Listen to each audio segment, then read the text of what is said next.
Alexander Pope said, one of the greatest English poets of the 18th century said, "Blessed is he who expects nothing, for he shall never be disappointed." I love that. That's one of my favourite sayings. I'm Steven Webb, and this is Stillness in the Storms podcast.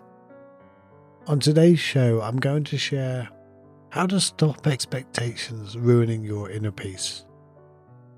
We all have these expectations of what our life is going to be like, how people should show up, all these stories in our heads of all different types of how life should be. I guess that's the overarching thing of expectations. So on this podcast, we're going to see, why do expectations block your happiness? Should we drop expectations entirely? What are healthy expectations? So I want to go back to that first quote. Blessed is he who expects nothing, for he shall never be disappointed. Alexander Pope. And I guess that's what it comes down to, and we hear it on the spiritual journey a lot. And that is, don't expect anything. Should we really not expect anything from a partner or a family member? Is that really the way the world's going to work nowadays? Well, we'll explore about that a little later. But I want to share one other quote as well, because it goes two ways. And Bruce Lee says, "I'm not in this world to live up to your expectations, and you're not in this world to live up to mine." I love that quote also, because that does the other side of it as well. So let's look at what expectations are. Where do we have them in life? Well, as we're going through school and we think about our careers and think about what we're going to do in life, we have expectations of us and where our life's going. We have expectations of life and career. I can remember at school, and whenever I bumped into any family members or people that I hadn't seen for a while, it was like, what do you want to be when you're older? What are you going to do? How are your exams going? And it was all this pressure of, I almost felt like everybody expected something of me, which in return made me expect something of myself. Well, if I don't fulfill these things, I'm going to be a failure. And then, of course, when everybody thinks we're going to be a failure, that's what they expect to happen. So we kind of create that. You know, when I was up until I was 18 and I ended up breaking my neck and ended up paralyzed, I expected my life to go a certain way. And then ever since then, whenever anybody hears about me breaking my neck when I was that age, they tend to look at the alternative of what might have happened. It's almost like they expected a different life that would have been better, or would have been like, they say, well, you would have been really successful. You'd have had a family. You'd have been done this, that, and the other. And I'm like, well, how do you know? I could have been a real bum, and I could have ended up in a serious car accident a week later and not even survived the following weeks. The thing is, we don't know about all the alternatives, but we have this image in our head and this story in the head of how things should be. I've got a daughter, and for many years, I had a running narration in my head of how a daughter should be and what she should do and how she should show up. And she had the same story in her head of how a dad should show up. And then when we don't, we disappoint them. But the reality is, I don't know how she wanted me to show up. I never asked her. I never said to her, like, hello, Kem. You know, I'm your stepdad. How would you like me to be a stepdad? What would you like from me? And vice versa. She never looked up and said to me, hey, I'm your daughter. How do you want me to show up? How would you like a daughter to be? Now, of course, it's not a matter of how I want her to be, and vice versa. But unless we tell our partners and relationships and family members partly how we expect our interaction to be, they never know. It's not about expecting them to be something different. It's about the respect of the relationship between. Because you're in a relationship, whether it's a friend, whether it's just for half a second in the line when you're in a checkout queue.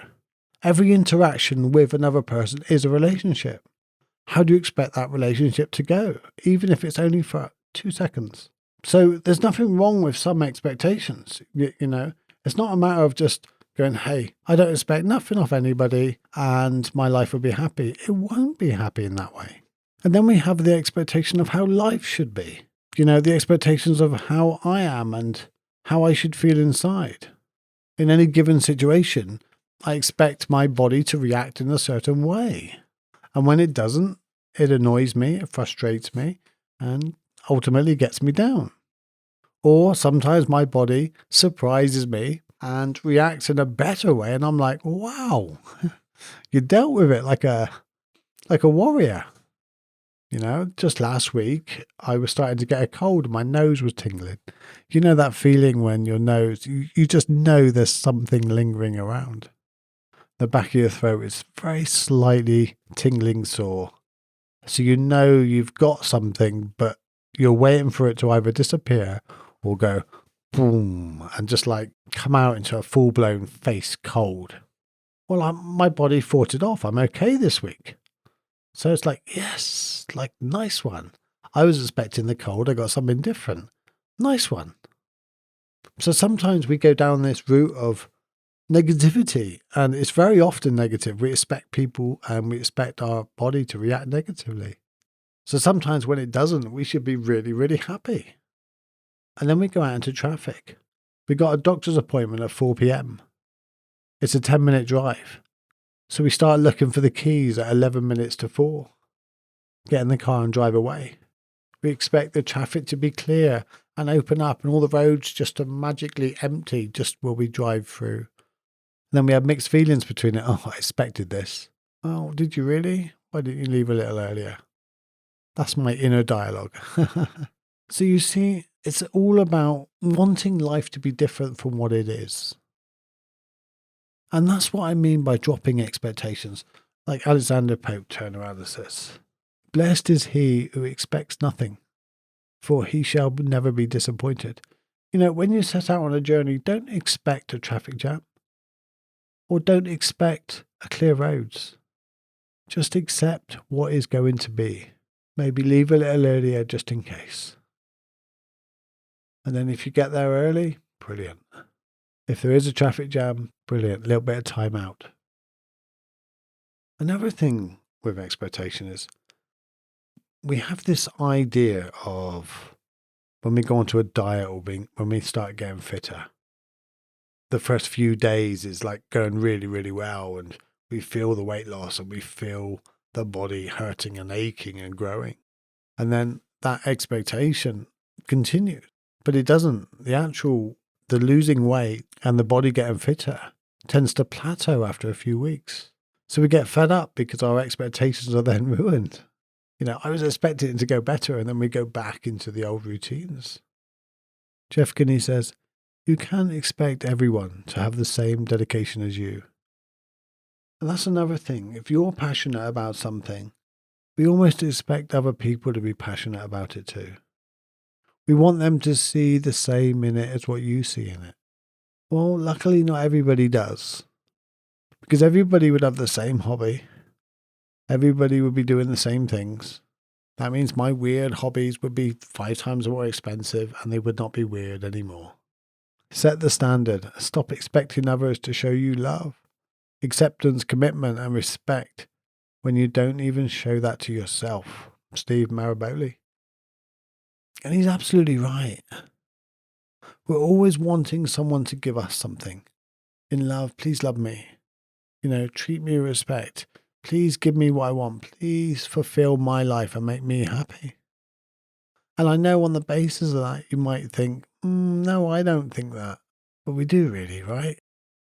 We're so annoyed when someone lets us down. I remember a couple friends of mine, they were together. And they've been together about 12 months. And it wasn't the most probably progressive relationship. But I remember walking with the guy one day. We were walking the dog. And he was telling me about the way he spent a whole day at home one day fixing the carpet. Now, I don't know what was wrong with the carpet. I don't know how big a job it was, but he spent quite a while on his knees fixing the carpet. And he was waiting for his partner to come home and be really pleased. After all, it was a hard job, and he'd been on his knees all day, and he wasn't getting any younger, and it was looking really good, and it was something she really wanted sorted, and he got it sorted for her. And she walked in, he said, and she did not even notice. She just stepped right over it, huffed and puffed, and we barely spoke all evening, and we went to bed. I just can't believe it. I worked all day for that. I was on my knees. I was hurting. I could barely stand up. And that's the thanks I got. A few days later, I was with his partner, and we were going for a walk, and she said to me, "Do you know what, Stevie? The other day I went out for work. I left home at 5:30 in the morning, and I was at work all day. I did not get home until 7. I was so tired, and I was so knackered. And literally, nothing was done. The cups, the few cups and plates were all on the side. I don't think he even went in the kitchen, apart from to make his sandwich, and that was all left out on the side, including the bread. He did do the carpet. I'll give him that. But really, it was a 20-minute job. It really wasn't much. And yes, I appreciate that. But really, he was home all day, and he did not do anything. He did not even take the washing off the line outside. That was now wet, and I had to do it. I got home at 7 o'clock, and he hadn't even done his tea. So I had to cook for him. And I tell that story because it's perfectly from the both sides, where both of them were blinkered in seeing exactly what they wanted to see. During the day, they built up this image in their heads of what they expected their partner to do. And I asked her, "Did you ask him before you went to clean up and to do the dishes? And I might not be home until 7. Is it possible you could put something in the oven for tea?" And she goes, "No, I shouldn't have to." And I said to him, "Did you say to her, 'Oh, I've done the carpet today. Is there anything else you'd like me to do?' Or, let her know what you have done?" He said, "No, I shouldn't have to. She should take notice." And here's the problem. Unless we communicate, unless one tells the other what they're expecting of them, don't be mad when they don't live up to your expectations, because how can they know? How can they know when they are living up to them or not? But yet we feel as if we shouldn't have to say. We feel as if they should know automatically. But just because you can see it doesn't mean someone else can see it. And trust me, I have carers, and every one of my carers do things very differently. One immediately sees when cups are left out. One will immediately see when the carpets are not done. The other will immediately see when my clothes are dirty or I need everything's done. Every single carer brings something different to the table, but the other ones cannot see what the other ones do. So every single carer tends to think that they're the ones that do most, and they expect the other carers to fit in line and do what they do. Well, I'm quite glad I've got different carers that do different things, because not one person does everything somebody else would like. They all bring something different to the table, and for that I appreciate them.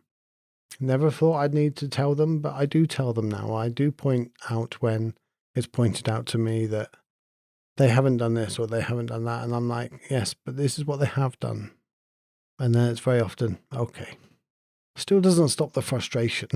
So why do expectations block our inner peace? Well, it's because there are expectations.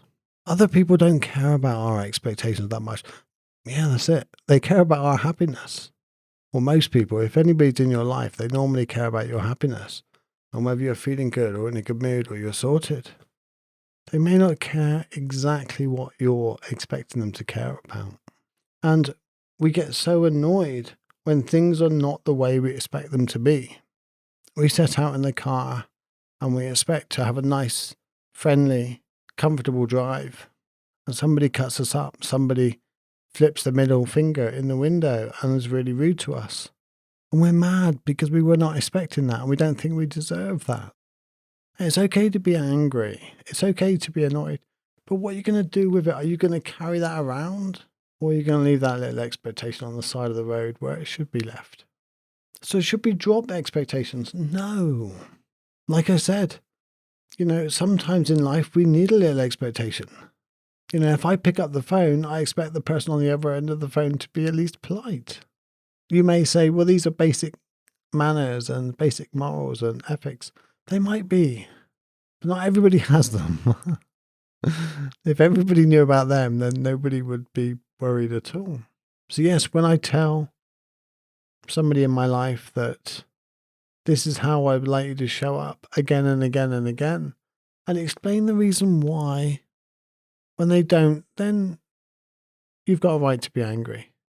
But unless you tell them, unless you share your expectations, and you could call these boundaries. I'm calling them expectations, but it's boundaries or limits, or this is how far I'm willing to go. My love doesn't have conditions, but a relationship with me does. In a relationship, I expect communication, the same as I would communicate with you. I would expect loyalty. I would expect you not to flirt with people beyond the boundary that we set in the relationship. But these are all things that have to be discussed beforehand. I'm not saying you've got to sit down and write a rule book, but there's some basic things that we should expect from a partner. And these are what's called healthy expectations. And it's the same as if you buy an item from a shop. If I went and bought a computer, I would expect it to work. If I paid an extra amount of money for a bit of software on the computer, I would expect that software to be on there and work. If I paid for someone to clear my chimney, or if I paid for someone to fit a carpet, I would expect them to do the job to a relatively high standard. So that's okay. It's okay to expect. It's not okay to run around jumping up and down and getting teasy if people aren't living up to your expectations when you haven't even communicated it. Does this make sense? I hope this makes sense. So it's the spiritual journey and the stillness in the storms of life is all about not creating more pain or suffering, not just for others, but for yourself. And one of the ways we can reduce this suffering is to reduce our expectations of others and recognize that they're not you.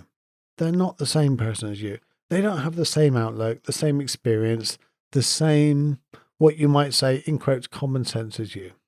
And that's okay. I wouldn't like a world full of 7 billion Stevens. That would drive me insane. Variety makes the world go round, apparently. That's probably a quote by someone, and I don't know who by. So, but yeah, drop some of our expectations. Have expectations of common courtesy and politeness, and mutual respect over time. Faithfulness in the relationship, things like that.